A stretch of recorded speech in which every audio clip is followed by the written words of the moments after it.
And welcome back to the class, everyone.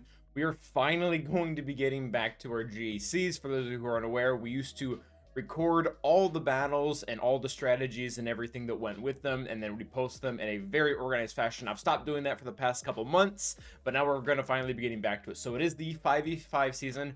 We're in our very first match, and we've actually been doing really stinking well over the last couple seasons, and I think we're about to finally pay for it. That being said, this is going to be our first opponent. It's going to be this OXO Stop War. I don't know if that's specifically referring to something else, but this is him. He has a risk rating of 68. Again, this is kind of just a measurement that is built from the spreadsheet that's showing us how difficult our opponent is supposed to be to beat. And he has quite a few advantages in a lot of places, except for really mods. He has about 300 relic levels on us, which is a pretty big deal. He has significantly less speed mods, which basically is another way of saying that we have 60 more plus 20s than him, as well as 50 more plus 25s. Wow. He has 6 more GAC Omicrons, which I guess is pretty relevant. I'm not going to count all of them out. And then, of course, as everybody else does, he has Jabba. And I wish there was an easier way to see this, but I think he even has Aphra on us, too. Oh, I think we could even tell that from his portrait that we just saw earlier. So he does have a pretty big advantage, and I haven't even looked at the board yet. So this is going to be something we're going to be able to do together. But coming actually in here, I have changed my defense up from last 5v5, and I guess nobody's seen it. Wow. At least 4 GLs already on defense. So let's see what he's got for us before we go ahead and show what I've got. Oh my gosh. Okay, we're going to have to figure that out. Grand Inquisitor with Lord Vader. I know that we're kind of in the era of squishing teams together, but that's interesting. Then it looks like we've got a pretty standard Jabba comp. We'll have to use SLKR there. Malgus, we're going to have to try to burn our gas there. I specifically bought Rex with R5. A dodge team. Wow, these are some pretty cool teams, actually. It is kind of neat to get to take advantage of this opportunity because we typically fight almost always the same teams. Standard JMK there. Bad Inquisitor team. Aphra herself, as well as Reylo down below. So, yeah, a lot of this is going to actually be pretty interesting to go against. For our defense, we have pretty, I guess, normaler comps. Actually, Phasma's kind of weird here. Phasma here with her Kron. We have Crew, as well as our Xylos build up to about 400 speed after all the bonuses are taken into effect. So he'll get going, and then hopefully just start a loop between him and Phasma, and Crew will be there to stop Wampa. Standard Malgus team with a lot of protection. We have our Lord Vader and the turn meter to help stop the trooper team. Our Treyas/Savage team is on defense as well. We'll see how that plays for us in general. And then up top, I have just my JMK, my Reylo, my Star Killer, as well as my standard dash without Hondo or anything funny like that. Back wall, I think I'm going to probably regret this now seeing Aphra on defense because I put my CLS back here just because I don't need him for almost anything right now. But seeing Aphra, I might need him. And then Adrad and Monomoth are just kind of throw away their teams, and then my fleet hasn't really changed either. It's still Negotiator, Executor. We're taking Profundity on offense to actually be able to do real things with them. So with that being said, let's go ahead and get to them battles. First off, to get everything to work with the amount of GLs he plays, we really have to kill Malgus without a GL. There's no really other way to do it. And like I probably said in the very beginning of this, I had just taken my Rex up to R5 so that I could actually put a Datacron on him so the gas could even stand a chance here. And this is the good Malgus team. They have R9 on Malgus. They have R7 on almost everyone else except Bastila Fallen. So it's going to take a bit. There isn't a whole lot. Well, there's a little bit of strategy when it gets down to later in the match. But at the very beginning of the match, there isn't a whole lot of strategy just because you get trapped behind Malik. I guess that is one thing that we can say. Definitely with Gas's hits, you want to be hitting Malik way more than Malgus because you're not really going to make that much potential on Malgus in the very beginning of the battle. And reducing Malik's max health is really important to actually being able to take him down.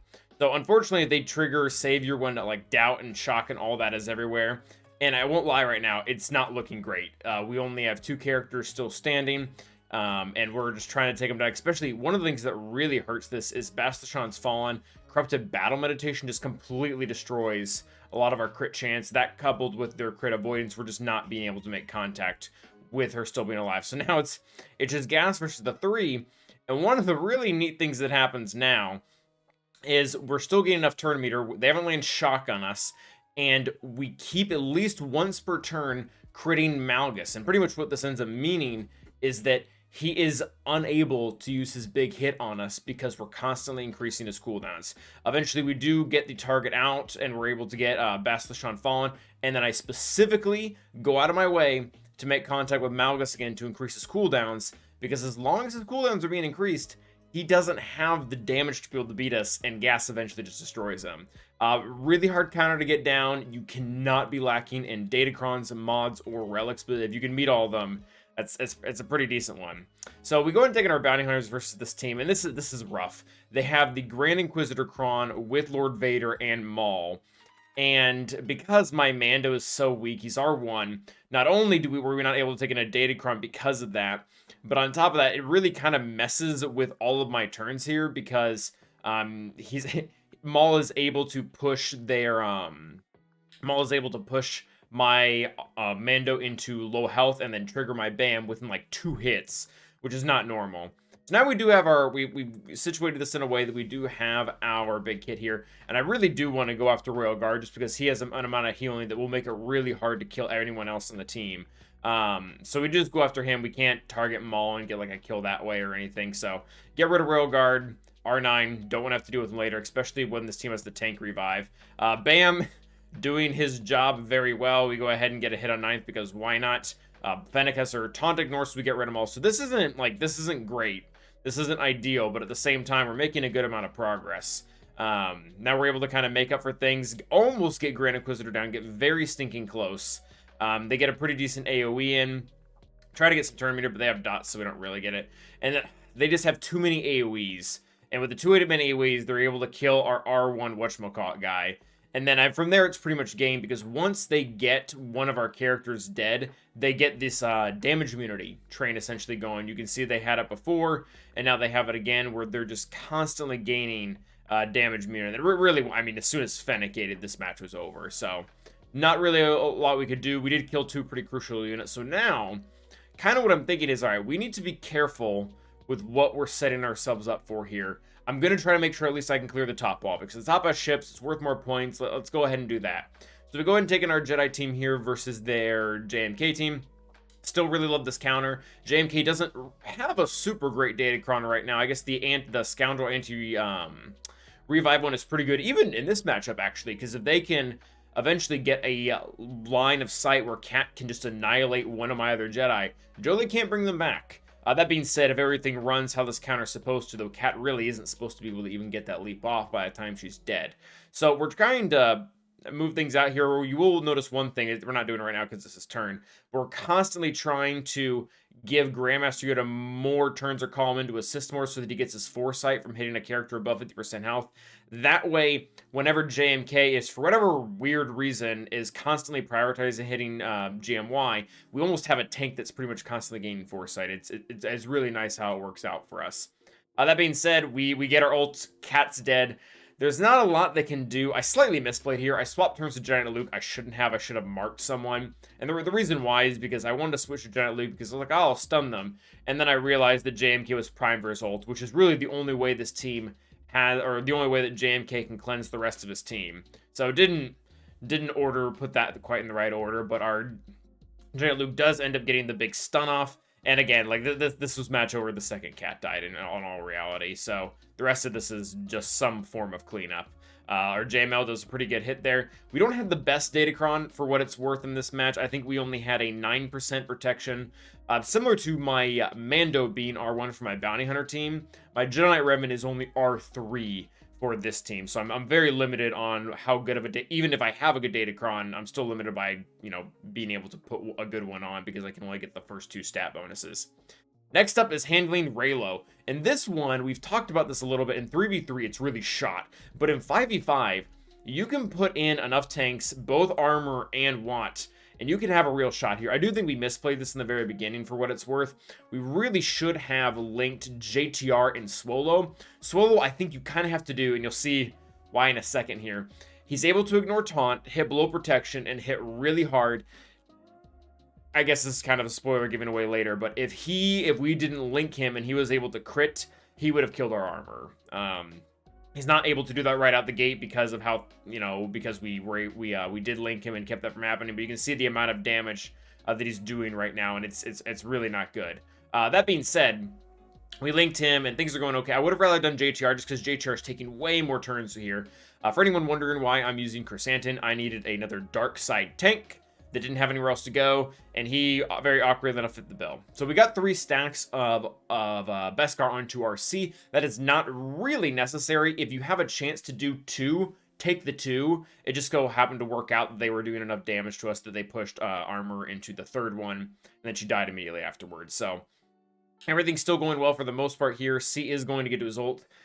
The way this works is you kind of have to just start annihilating everyone else that isn't Rey and Ben, especially if they have like healers or anything like that, because you have to do the dance with Rey where she has to be under 50% health, and then you can kill Ben. The really hard part about that is, though, she keeps getting back over the 50% health.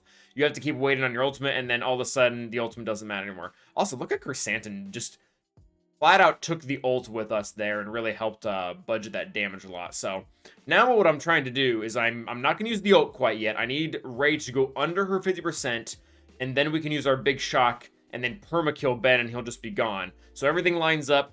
Rey actually puts herself under the 50% health, and she is still R9, so she still is doing an incredible amount of damage. But one of the nice things about having both Watt and armor means that we get about 80% of our protection back every single turn. So that really does help us weather the storm between the ultimate and then as well as the whirlwinds right back to back. So this is some peak science. This is Dr. Aphra with her level 9 Datacron, the one where she gets bonus turns all the time. That being said, there's no Omicrons in this team, so take this little experiment here with a grain of salt. And I'm thinking what I'm supposed to do, because it looks like they're already gunning for Qui-Gon Jinn, which is what you don't want. Like, for this team to work, you really want Qui-Gon Jinn to just be ignored, and for Jedi Anakin to just go bonkers. So we put the taunt onto Mace with Shock. Not sure how important that was. They killed Qui-Gon Jinn first turn anyways. And now we had our cooldowns increased, so we can't use our big hit. So we have to figure out someone to basic. I didn't know this, but chat was very gracious to help me out to figure out that we really have to go after Dr. Aphra, because if not, she'll just end up reviving everyone. So we started on that. We actually swapped to the taunt for Cam. That was kind of fun there, and we're using that. And then, yeah, Aphra just revives all the droids that we killed. Luckily, we have the AoE primed now, and I'm like, okay, maybe you start trying to pick everyone off. And luckily, I mean, we've lost all of our huge bonus offense from the deaths or whatever, but at the same time, Jedi Anakin still hits really hard even without those. And then he just kind of cleans up the rest of the team really easy. So props to Qui-Gon Jinn for beating Aphra. I know that team isn't that stellar on defense. I think CLS actually beats it super well, but it was really cool. Really cool to use a Qui-Gon Jinn team to beat that new of a team.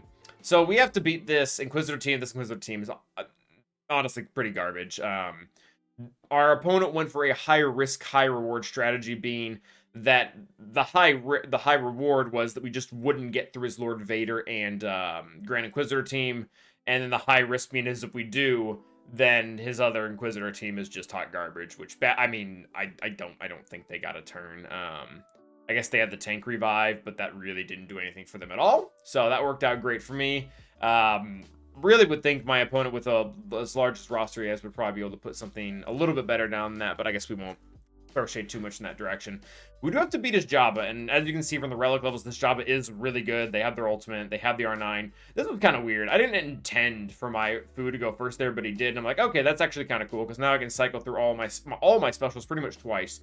One of the things that is really helpful with them having that Retribution Datacron is the Hux Datacron stops counters when he has dominance. So my Hux has dominance throughout most of this, so I'm constantly AoEing with both SLKR as well as Lobster, and it's not really backfiring. We're not getting all these counters coming in because we have Hux's dominance, at least while he is alive, which it looks like he's about to not be.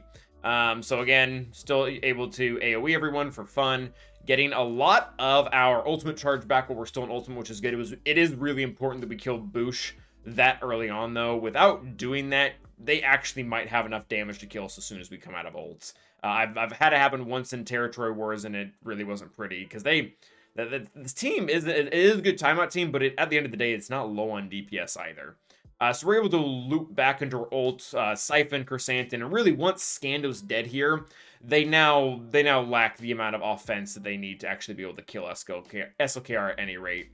Embo is actually a major pain in the butt here. The Foresight makes a lot of the hits really annoying. Ultimate isn't quite enough, even with Armor Shred. Takes a few hits to kill Embo, which is a little bit annoying. I think it takes 3 hits to kill him from full health, and then we just one-shot Jabba for a lot of damage. So there goes that, and now we've kind of guaranteed our top wall. We've guaranteed the vast majority of our banners. So I'm like, all right, let's just start throwing stuff at Lord Vader. If I can kill the sides, Troopers will kill Lord Vader. And for anyone wondering why we didn't use Troopers first, my Troopers are R3 to R5. They're not going to be able to kill 2 R9 tanks with the tank revive. So that's the reason why we went with Bounty Hunters in the first place. But that being said, Troopers can actually work really well if we just get it, if we kill the whatchamacallit. So they did have the tank revive, but I happen to have just kind of lying around a level 6 Inquisitor Cron that prevents revives. So kind of lucked out of that one, I guess. And now they all go down, and now it's just us versus Lord Vader. And this was a little sad. And I've sped up the battle here. That's probably why there's a little bit of a loop. And you guys can see here, we just don't end up having enough damage to kill Lord Vader. And then what ends up happening is he's actually able to kind of loop through his ult because he hits the 60 stacks or whatever. We get very close. But again, once he gets to 60 stacks, he's healing himself at a ridiculous rate and we can't kill him. That being said, we can now bring in Troopers. I don't have the TM Cron. I ran out, which is unfortunate, which is actually really bad. Because that would have made this such an easy battle. Now, we have to do it without turn meter gain, but we were able to make sure that we didn't have to deal with the days, so we can actually get all these assists, get some pretty decent hits in here from Dark Trooper. And now we have to kind of weigh our options here, as whether or not we want to do the Mass Assist or just have Piet use his basic. And we actually just go for the Mass Assist, and it's pretty close when we end up going for it. Because I was looking at him like, this is reduced damage, 30% reduced damage for the whole team. I didn't really know if I wanted to fully risk that when we could probably just basic and Piet. The issue is we're not gaining turn meter because we all have dots. So if I do basic here and basic with Piet, that's also my last turn. Like I don't get to keep gaining turn meter to make this easier. So again, ultimately we just end up going with the one big hit rather than trying to get all of the other ones out. So luckily Dark had it in him to kill him on his last hit, so that was pretty nice. Got our 30 banners there. And now, as long as we can clear this weird Hondo team, we'll be looking pretty good. And I won't lie, so Hondo's annoying. Like, don't get me wrong, especially this Datacron. Like, that's definitely a thing.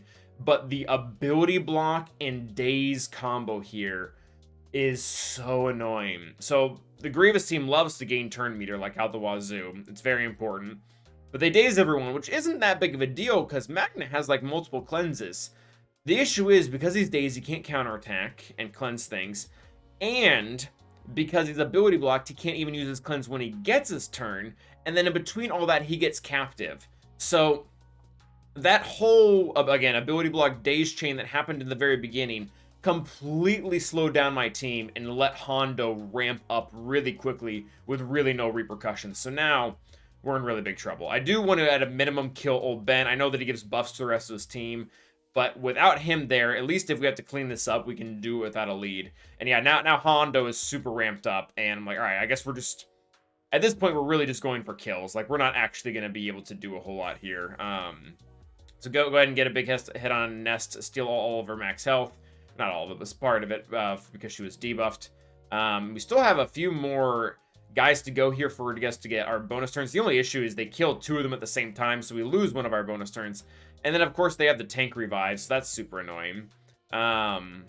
Kill Newt, still not quite able to get huge hits in here. Take down First Order Stormtrooper, but 3, Grievous does not do well when he's outnumbered. For anyone who's seen the Clone Wars, when the Gungans take him down, they probably know that pretty well. And then we get Captive, which is pretty much Fracture, so that was the end of the world there. So we end up losing that one.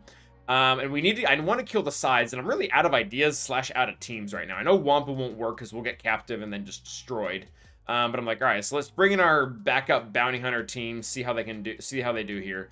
Get the healing immunity on him, just snipe out Nest, and then, as I expected, Hondo, between his tenacity and his evasion, just wrecks my whole team, even when he was kind of at lower stacks. So, yeah, there he goes. So I do have one idea left with this, and much similar to how the Marvel Infinity Saga went, we are going to use the Hondo to destroy the Hondo. So I have a Gear 11 Hondo. I think he's like 3 stars still. And I'm like, all right, so maybe we can just use him with Night Sisters, and between everyone that I have with tenacity down and stuns and whatnot, we can just stun lock him. So we put captive on him like we said we would. We keep throwing in Assange as much as possible, doing as much of the damage as we can, trying to get Plague going as well so we can hit under all that bonus protection. Should have ripped off his buffs a lot sooner than I did in all reality, just because we were getting stuck on it. But yeah, now we have tenacity down on him. We're getting to get Captain on him every now and then just to make sure he kind of stays under. And then calling him Mother Talon so he just takes more plague damage. And we get the 30 banners there too, so fun kind of way to beat Hondo. That Datacron is just really expensive to take down right now. That being said, now we're going to have access into the back wall where I really don't have enough to be able to deal with everything now. And I immediately see Mon Mothma. My first, my kind of gut instinct here is just to rip out our Iden team. Because if I have Iden, it's pretty much just a geared win. So we going into that battle. I mean, even with Gear 12, you just destroy Relic Iden. Now, I've talked about this numerous times in my roster building videos. If you're ever facing really any Iden, or really any Mon Mothma team at all, Iden is just such a wildly cheap counter. It's so easy to build. Most of the characters don't require any, like, super hard farming mechanisms or gear or anything like that. Like, you can even leave Iden lower gear than Gear 12. The rest of the team needs a little bit of gear to be able to gain the offense to punch through. Like, they have a lot of ways to gain stacking offense, but that being said, they have to have a semi-decent base for Gear 12 to beat Relic. So they do that. It's easy 65 banners, as it typically is. And now we go and send in Wampa versus this Hux team.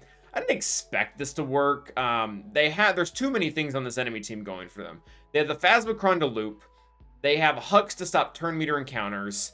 And then they have First Order TIE Pilot to really just bring in the damage for the team.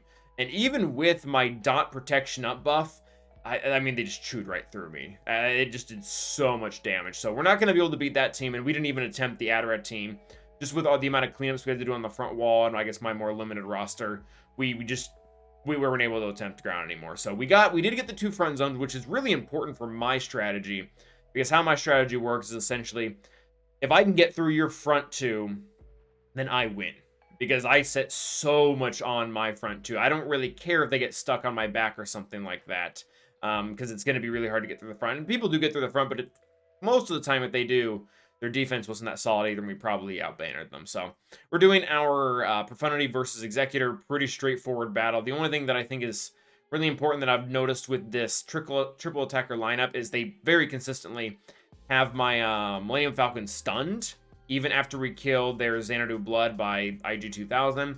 And bringing in Cassian first to cleanse has been very important. I've tried this a few other ways, and typically what ends up happening is my Millennium Falcon ends up dying, and the match may not be impossible, becomes severely harder, and that's really our only option. So, as you can see, I mean, I think at this point, I don't think I did in the battle, but at this point in Arena, I was just hit auto. Once you get here, there's really nothing you can do. Oh yeah, I think we actually did just hit auto, so. Houndstooth will die. It'll be a fun, I don't know what, I think it was a 70 or 69 banners actually, because I'm down to reinforcement, still being 6 stars, so that's fun. We go ahead and take in our Empire versus Malevolence. This was kind of for fun. I wanted to try out TIE Defender, just again for the sake of funsies here. They dodged my first hit, so that was annoying. I do want to make sure we take in the TIE Prototype first, though, just so we don't lose the battle against Malevolence here. And this is a little fun. We've talked about this a little bit on the Mad Awesome show recently as well, that it feels like for outside of Profundity and Executor, it feels like power creep has really just kind of died in fleets, because almost everything beats everything. Like Empire Finalizer, Malevolence, and both Empire fleets actually, they all kind of just counter each other, and the whole thing works really well. So the wise idea probably would have been to bring in what's his face, or Gauntlet, but I wanted to bring in TIE Defender just so we could kind of see it in action. It is only 5 stars, but I mean, I'll take it. That was a lot of damage. That was about 100,000 K on their basic. So 67 banners there, and then we have to use Malevolence to clean up their Radis, which is kind of a joke. I mean, I guess they can get all the right cleanses in all the right places, and it can become really hard, but it's a counter we've had to use a couple of times, and have quite a bit left over, actually. We had We had our entire finalizer comp, as well as I think probably maybe a second Empire team with a Scythe and Chimera or something stupid like that. And then our really bad backup Rebel team. But overall, really solid match. I was very excited for this one just because we got to do some neat things against Aphra. And just to see Gas barely but manage to pull things off against their Malgus team, that was a pretty big deal. And again, with our defense, even with them having like the 300 relic advantage, I wasn't super confident, but I had a good feeling that we were going to actually be able to hold out against them if they don't get their counters right. So coming in here towards the end of the battle, this battle is a little bit annoying just because they get cleanses and dodges in the right places, and never really get into the fear of losing it, but it does seem like it's going to take forever. So we keep going in, apply more buzz droids. Just kind of done with it. Have Spy just annihilate everyone. Apply all the buzz droids to everyone. Does their last ship that applies daze, which is really annoying. And then he dodges again. Really not a huge fan of all that. But we end up going in, and we actually end up beating our opponent entirely. So we saw what we did on offense, but our defense just really held against what he was throwing at us.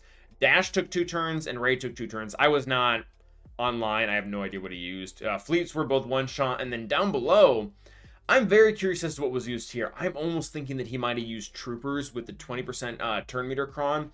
The thing is, I put one on my team too that lets Vader go first. And if he goes first and applies dots, and Dark is the one that's going first, they can't get around that. There's no way around that. I mean, you can put Shock in the team, but Shock's not going to be able to go after Vader, at least immediately. And by then, Maul will be doing things, and it worked out. I'm assuming that's what it did. I'm a little bummed my Traya team didn't get attacked at all, and I did my Phasma. And then Malgus held against something. So, good way to start the 5v5 season, as well as our return to YouTube. So, thank you guys for watching, and as always, stay awesome.